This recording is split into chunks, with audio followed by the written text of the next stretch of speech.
নমস্কার, আমি প্রিয়া দাস, বর্ধমান ইউনিভার্সিটির কানলা কলেজের বিএড বিভাগের চতুর্থ সেমিস্টারের ছাত্রী।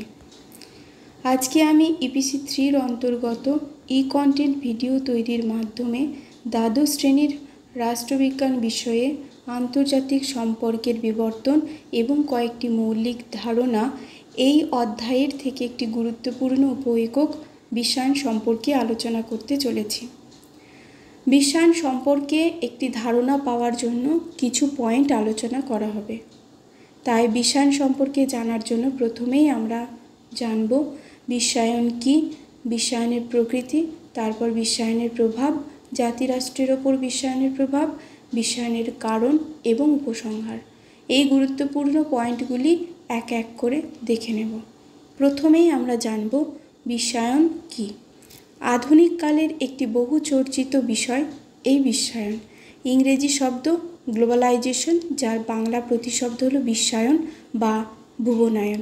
বর্তমানে বিশ্বের প্রায় প্রতিটি আধুনিক রাষ্ট্র বিশ্বায়নের দ্বারা প্রভাবিত। বিশ্বায়ন হলো এমন একটি প্রক্রিয়া যার মাধ্যমে ধারণা, পণ্য এবং পরিষেবা সারা বিশ্বে অবাধে বিচরণ করে, যা বিভিন্ন দেশের মধ্যে অর্থনৈতিক, রাজনৈতিক, মতাদর্শগত, সাংস্কৃতিক এবং প্রাতিষ্ঠানিকভাবে একটি একক বিশ্ব সমাজ প্রতিষ্ঠায় অবদান রেখেছে। বিশ্বায়ন শব্দটি এত ব্যাপক অর্থে ব্যবহৃত হয় যে এর কোনো সর্বজনগ্রাহ্য সংজ্ঞা নির্দেশ করা সম্ভব নয়। বিভিন্ন পণ্ডিত বিভিন্ন দৃষ্টিকোণ থেকে বিশ্বায়নের সংজ্ঞা প্রদান করেছেন। তার মধ্যে সমাজবিজ্ঞানী মার্টিন অ্যালব্রো এবং এলিজাবেথ কিংয়ের মতে বিশ্বায়ন হলো সেই সমস্ত প্রক্রিয়া যার মাধ্যমে বিশ্বের মানুষ একটি একক বিশ্ব সমাজে অন্তর্ভুক্ত হয়। বিশ্বায়নের বাকি পয়েন্টগুলো জানার আগে একটি ছোট্ট ভিডিওর মাধ্যমে বিশ্বায়ন সম্পর্কে একটু ধারণা করা যাক, যা আমাদের বিশ্বায়ন সম্পর্কে পরবর্তী বিষয়বস্তু বোঝার জন্য সাহায্য করবে। Such as mobile phones, aeroplanes, telephones, and the internet have made the growth of transport and communication networks possible. Amongst other things, this means that people and countries can exchange information and goods more quickly and in a less complicated way. This process is called globalization. Globalization comes from globe and means the worldwide coming together of countries and nations. বিশ্বায়নের প্রকৃতি। যদিও বিশ্বায়ন একটি সামগ্রিক প্রক্রিয়া, তবুও আলোচনার সুবিধার্থে বিশ্বায়নের প্রকৃতিকে প্রধানত তিনটি দিক থেকে আলোচনা করা যায়, যথা অর্থনৈতিক বিশ্বায়ন, রাজনৈতিক বিশ্বায়ন এবং সাংস্কৃতিক বিশ্বায়ন। অর্থনৈতিক বিশ্বায়ন বিভিন্ন দেশের মধ্যে অর্থ ও অন্যান্য বিনিময় মাধ্যমের সঞ্চালন, এক দেশ থেকে অন্য দেশে লগ্নি পুঁজির আদান প্রদান।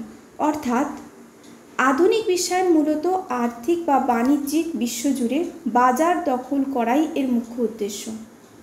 তাই বিশ্বায়নের আর্থিক রূপটি প্রথমত আমাদের চোখে পড়ে। আসলে দ্বিতীয় বিশ্বযুদ্ধের পর থেকেই পশ্চিমী বিশ্বের উৎপাদন ব্যাপকভাবে বৃদ্ধি পেয়েছে এবং তা বাজারজাত করার জন্য বহুজাতিক সংস্থা তৈরি হয়েছে তাদের বাণিজ্যের সম্প্রসারণের জন্য, যারা বিশ্বায়নকে ত্বরান্বিত করছে। এ প্রসঙ্গে ওয়ার্ল্ড ব্যাংক, IMF এর কথা উল্লেখ করা যায়, যাদের প্রধান উদ্দেশ্য হল তৃতীয় বিশ্বের গরিব দেশগুলিকে ঋণ দিয়ে তাদের নিজেদের অধীনে নিয়ে আসা। রাজনৈতিক বিশ্বায়ন বিভিন্ন আন্তর্জাতিক সংস্থা ও আইন প্রয়োগের মাধ্যমে বিশ্বব্যাপী নিয়ন্ত্রণ ও সহযোগিতা বৃদ্ধি। এই বিশ্বায়নের একটি দিক হল জাতিরাষ্ট্রের ধারণাকে দুর্বল করে দেওয়া। কারণ একটি শক্তিশালী রাষ্ট্র যেহেতু তার নাগরিকদের কল্যাণ সাধনে দায়বদ্ধ থাকে, তাই এইরূপ রাষ্ট্র বিদেশি পুঁজির অবাধ মুনাফা ও লুণ্ঠনের উপর নানা প্রকার বিধিনিষেধ আরোপ করে। তাই পশ্চিমী বিশ্বায়নের প্রবক্তাগণ এমন এক ধরনের জাতিরাষ্ট্র প্রতিষ্ঠা করতে চান যা পুঁজিপতি শ্রেণীর সম্পত্তি ও একচেটিয়া বাণিজ্যের অধিকার রক্ষা করার জন্য সীমাহীন হিংসার আশ্রয় নিতেও দ্বিধাবোধ করবে না।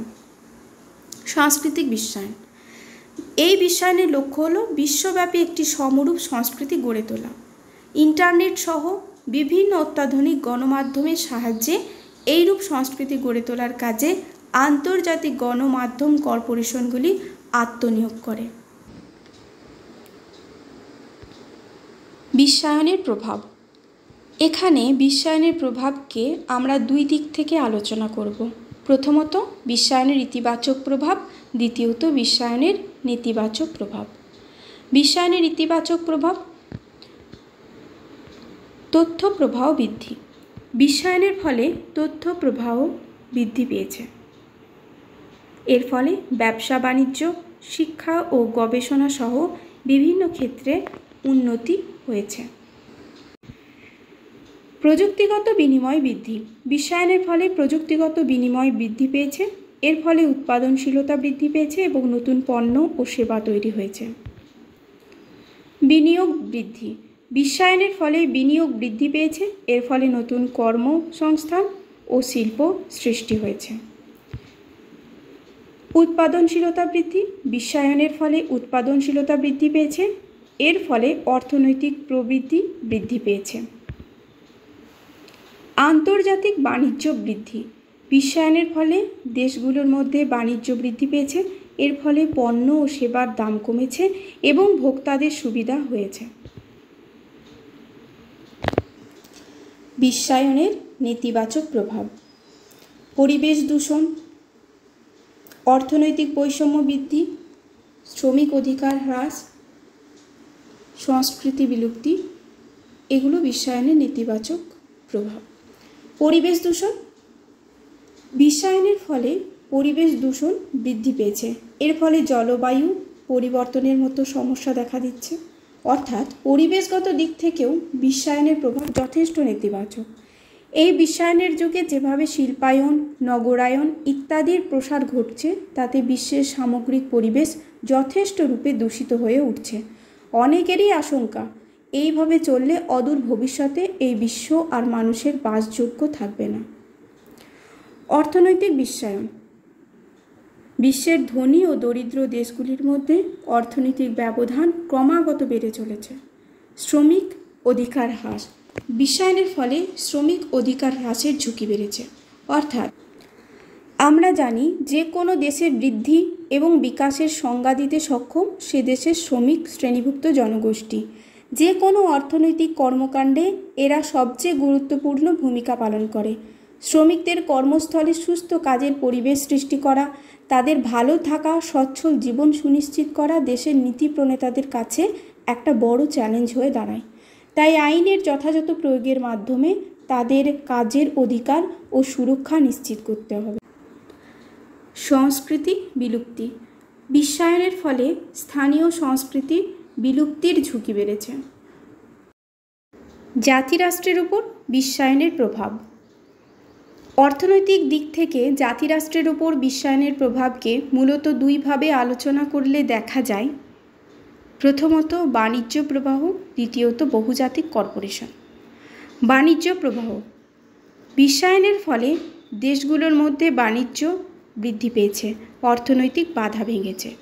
অর্থাৎ বিশ্বায়নের প্রবক্তাদের মতে ব্যবসা বাণিজ্যকে রাষ্ট্রীয় সীমানার মধ্যে আবদ্ধ না রেখে বিশ্বের দরবারে উন্মুক্ত করে দিতে হয়।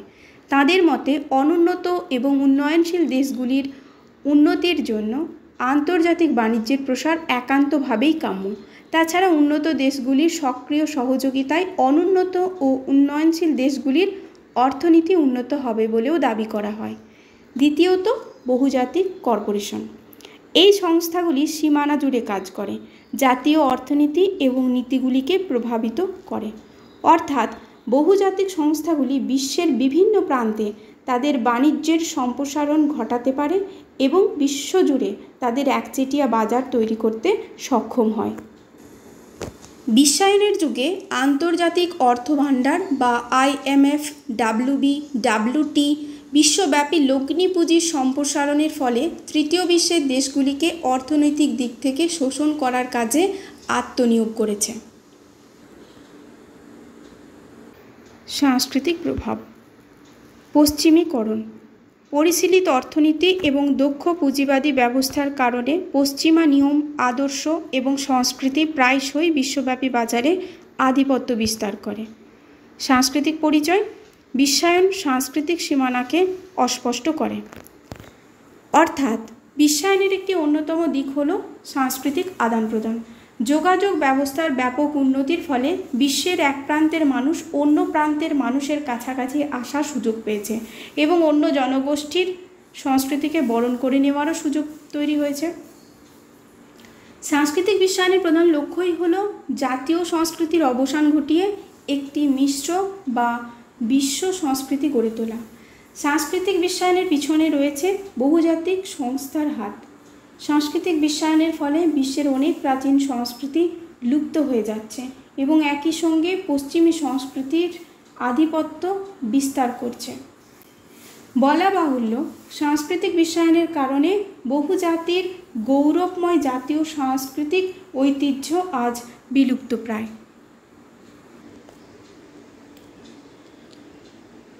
রাজনৈতিক চ্যালেঞ্জ। সার্বভৌমত্ব। অর্থনৈতিক, সামাজিক এবং সাংস্কৃতিক সীমানা ম্লান হয়ে যাওয়া জাতিরাষ্ট্রের প্রাসঙ্গিকতা নিয়ে প্রশ্ন তোলে। যাই হোক, শাসন ও সিদ্ধান্ত গ্রহণের জন্য সার্বভৌমত্ব অত্যন্ত গুরুত্বপূর্ণ। Non state actor. Non state actors হলো এমন গোষ্ঠী বা সংস্থা যার উল্লেখযোগ্য রাজনৈতিক প্রভাব রয়েছে কিন্তু কোনো নির্দিষ্ট দেশ বা রাষ্ট্রের সাথে জোটবদ্ধ নয়। নন স্টেট অ্যাক্টরদের মধ্যে কর্পোরেশন, বেসরকারি আর্থিক প্রতিষ্ঠান, সন্ত্রাসবাদী যে সংস্থা তারা আছে। এই নন স্টেট অ্যাক্টরস দ্বারা সৃষ্ট বাহ্যিক হুমকি থেকে জাতি রাষ্ট্রগুলিকে তাদের সীমানা রক্ষা করার জন্য সংগ্রাম করে, যা রাজ্যগুলির মধ্যে স্থান দিতে কাজ করে। বিশ্বায়নের কারণ। উন্নত প্রযুক্তি, বাণিজ্য উদারীকরণ, শ্রম গতিশীলতা, বহুজাতিক কর্পোরেশন, রাজনৈতিক চুক্তি, সাংস্কৃতিক বিনিময়, ইন্টারনেট, উন্নত পরিবহন এসবই বিশ্বায়নের অন্যতম কারণ। উপসংহার। বিশ্বায়ন নিয়ে এই আলোচনার শেষে যে কথাটা বলা প্রয়োজন সেটা হলো বিশ্বায়ন আধুনিক বিশ্বের একটি অপরিহার্য শক্তি। কারণ আমাদের জীবনের কার্যত প্রতিটি ক্ষেত্রে এর সুদূর প্রসারী প্রভাব রয়েছে। এই বিশ্বায়ন ভালো নাকি খারাপ তা নিয়ে তর্কের শেষ নেই।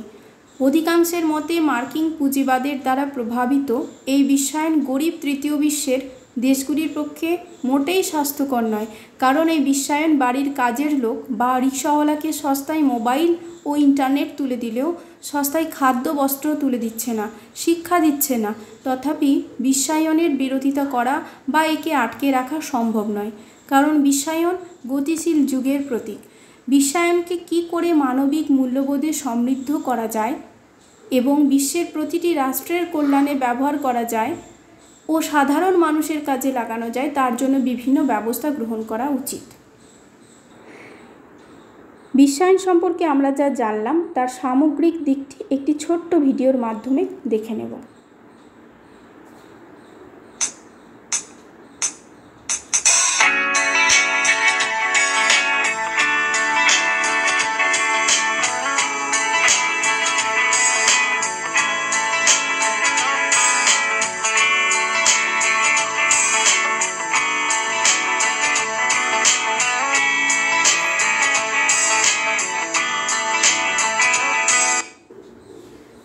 আজকের আমাদের যে আলোচ্য বিষয় ছিল তা এখানেই সমাপ্ত হলো।